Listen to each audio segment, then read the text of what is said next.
It's time for the weekly segment where I can talk about not just what I'm currently reading, but also what I've currently watched. So yes, welcome to the weekly vlog catch-up of what I've been reading or watching. And on this channel, my name is Zach, and I mostly talk about science fiction and fantasy books, my two main series, but also the other interests I have, like other book genres, and yes, in this segment, television and movies, my other, story passions, you could say. So yes, this week was a pretty productive week as far as book reading, where I finished my long series or single book in the series that I was reading, which is China Mieville's Perdido Street Station. This is one of those books that, yes, I've heard about. It's been on my want to read list for the longest time. Finally got a chance to read it thanks to the library loan coming through, and it was, I think, everything I expected it to be, which, to shortly summarize before the longer review comes out, it was just very weird, as I think you expect from a Mieville novel. The setting was otherworldly, Barlag. The city of New Crobuzon was very imaginative and inventive. The world that it inhabits was like a character. I think New Crobuzon is like a character in the novel, in addition to the great cast of characters that I absolutely learned to love as the time went on. It was a great story. The plot was kind of twisting all over the place. With the one caveat is, when I started reading it, it definitely took a while to kind of get my bearings of what was going on. It's a novel where, of course, yes, you're dropped into the middle of the saga, but with the writing style and just the world that Mieville invented, it just really just took you somewhere alien and new, not alien in like a sci-fi way, just as a fantastical world. And it was just really great. And once I kind of understood kind of how the city worked, what was going on, I just lost myself and really loved the novel. It was great. Highly recommend if you're interested in kind of that mix of science fiction and fantasy. The main character is a scientist, so there is definitely a science aspect to it, but also very fantastical with just the world that is created. So that was a great read for this week. And finishing that book up, I had a chance to switch genres, which is, yes, I always talk about, yes, I do read stuff besides science fiction and fantasy. And that was, again, thanks to a YouTube recommendation of finding crossover interest. So, of course, in the YouTube algorithm, I'll sometimes investigate anime or manga and get recommendations that way, in addition to watching BookTube and seeing what's going on in the science fiction fantasy world. And that is how, I think, on another crossover, I think on the Tim Ferriss show, so in the health and wellness kind of section of YouTube, I also got recommended by the new book by Craig Maud, which is, I'd never heard of, but he's an author based in Japan who had lived in Japan for a long time. And this is his second novel. The first was an art book, but this novel is Things Become Other Things, a walking memoir. And like the title says, is a memoir of Craig's life growing up in kind of small town America, getting out and going on a scholarship, or not a scholarship, but just getting a student art visa to study in Japan, just kind of weighing the cost of living in the U.S. and, education in the U.S. versus going to university in Japan. He went overseas to study and basically never returned. And just the description was very great. I walk usually when I listen to audiobooks, so I walk a lot. This was a walking memoir, so we have that in common. In addition to just Craig's upbringing, which I guess mirrored my own in a lot of ways. One of the early passages that really stuck with me was he describes kind of his first introduction to Japan as a way to see the larger world in that early 90s explosion of Japanese cool culture when we've got our first taste of Akira or Nintendo. And especially for someone like Craig or myself that grew up in like a small city, small town, seeing the wider world, he describes vividly. I love that description of playing the Zelda 1 on Nintendo and seeing the world is created, seeing the Made in Japan logo on the cartridge. He paints this vivid description. I will not forget when he talks about the opening scene of Akira, the movie that, again, I watched myself, was one of my, I think maybe my very first introduction to anime. When, we watched Akira, and that early shot of seeing the bar before it shows Kaneda go into the bar and play the record or play the CD. That scene of that small alleyway, it's seared in my mind, and Craig invokes that in the novel. And then the rest of the novel is just very, like I got lost in Perdido Street Station, I also got lost in the description of Craig's as he takes us on this journey through like a walking tour of rural Japan. And we go from basically the Japanese equivalent of a diner, and he describes these diners, these people he meets in a small town. It was just a really great story, and I was surprised I really enjoyed it so much. It was a great memoir, a great read, and that was Craig Modd's Things Become Other Things. Highly recommend that. And then finishing that up, yes, I had a bunch of other, in addition to that book, a bunch of other library holds that came due. So putting off my Audible backlog and reading more library books. And what I'm currently reading right now, after I finished the memoir, is Joe Abercrombie. Yes, so I finally got my hold for Best Served Cold, the next second trilogy in the First Law Universe series.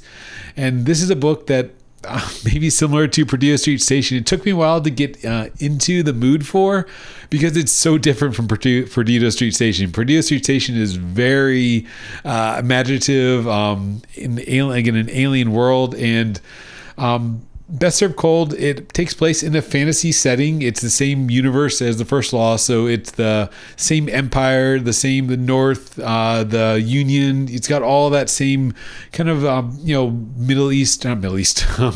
Middle Ages, European medieval inspired culture that we kind of equate to fantasy, but there's very little magic. I haven't seen any magic, and that's what I least liked about the second and third novels of First Law, is that we finally started to see some of the magic with Baez and all the other stuff that happens. Not to get spoiler in that, but there's a little hints of the old world and how everything came to be. So in this novel, it's kind of a continuation of maybe the death of magic. And I kind of was thinking about this, and it equates a bit to Lord of the Rings, where we've entered the Age of Men by the time the novel starts.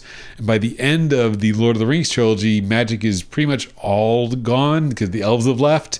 And that's kind of the feeling I have with Best Served Cold, is that there's no mention of magic. There's hints of it, but the characters start talking about magic as a thing of the past, and now they're into science, but it's still in the world. But that's what, again, took me a while to get into the mood. But as I read it and spent more time and pushed through a bit, is I started laughing out loud reading the dialogue with the characters.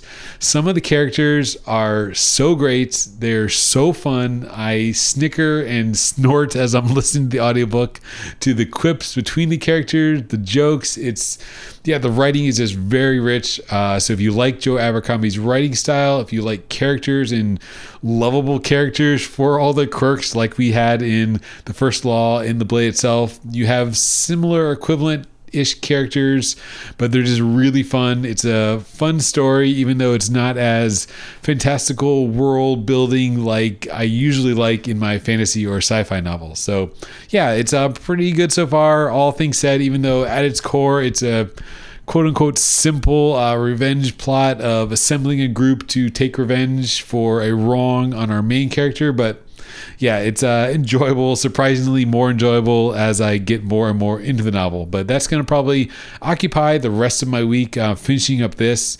And then I also got another library hold come through. So immediately after Best Served Cold, I will be moving on to the second book in the Shadow of Leviathan series, which is, I wrote down, where is it? A Drop of Corruption by Robert Jackson Bennett, which is, the next adventures of Anna and Din, the Knives Out meet Attack on Titan world. So this will be a return to more fantastical fantasy, but with that murder mystery, I guess, thriller twist. I don't know if the second one's a murder, but it's got our investigators, so it's got our Knives Out kind of problem solvers, Sherlock and Holmes cast of characters. So I'm sure they'll be solving on the case for the next part of the empire that they'll be solving, and hopefully we'll see some of the larger world with those Leviathans, with these Titans that are beating at the seawalls in the world. So looking forward to that.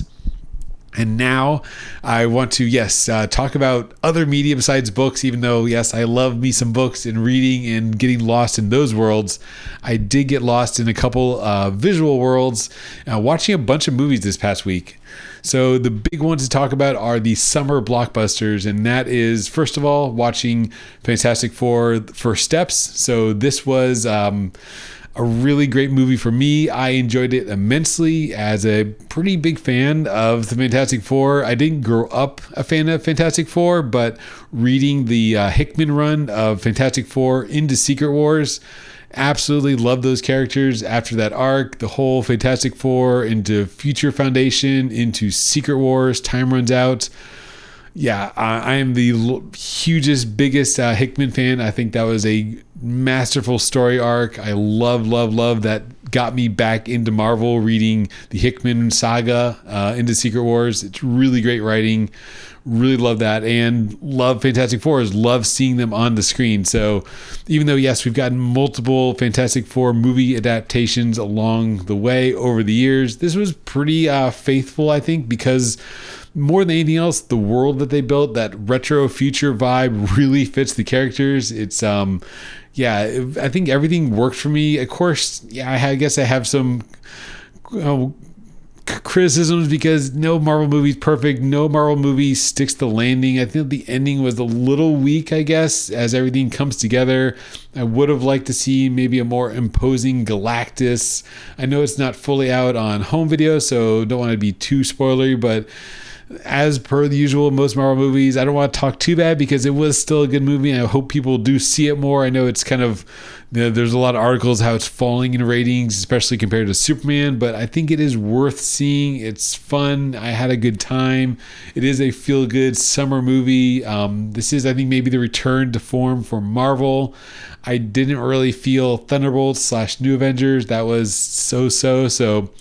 Yeah, this was back to like the Marvel I used to love, or not the Marvel I used to love, but the MCU I used to love. Still love Marvel in general, but MCU has definitely been on a little bit of a downward slope, especially with series and everything on Disney Plus. But Fantastic Four First Steps, pretty darn good. And then the next movie, entering our weekend phase of what to watch of summer blockbusters. Can you believe that Jurassic Park or Jurassic World Rebirth is already on streaming? So we watched that on streaming, and this was like a reboot of Jurassic Park / a reboot of Jurassic World. It was a lot of member berries, and remember this scene from the first movie? We had a lot of callbacks to the first Jurassic Park. So it was a reboot of the franchise, some callbacks to the events that happened in Jurassic World with Chris Pratt, speaking of MCU characters, but they referenced the events of Jurassic World, and that, of course, ended with like volcano eruptions, all this craziness. So that world is gone, but there's still, this is like 30 years later, the dinosaurs are still in their own little seclusion zone. And of course, our heroes with Black Widow, she has to go, of course, on a mission to the place where dinosaurs live, and that's otherwise we wouldn't see the dinosaurs. But there are a lot of callbacks, like when they visit the dinosaurs, we see that same kind of shot of the Brontosaurus, which are now the Titanosaurs, and it plays the same music and evokes that sense of wonder. We get the spitting spitting dinosaur that I want to say the Seinfeld character, but no, I forget the character in Jurassic Park, but there's callbacks to the raptors, and then we do get the new quote unquote characters, which of course they're doing some hybrid experiments from the earlier Jurassic World movie. So we have a new monster. We don't just get T-Rex, even though there is a T-Rex scene. Of course, T-Rex has to be in every Jurassic World movie. But overall, it was like, that was not something I would definitely maybe see in theaters, but it would have been nice to see the grandeur on the big screen. But it was definitely okay to wait for it on streaming. And then moving on to the next summer blockbuster, and that is from China, where we watched Creation of the Gods Part 2 Demon Force. This one, we had a pretty good time.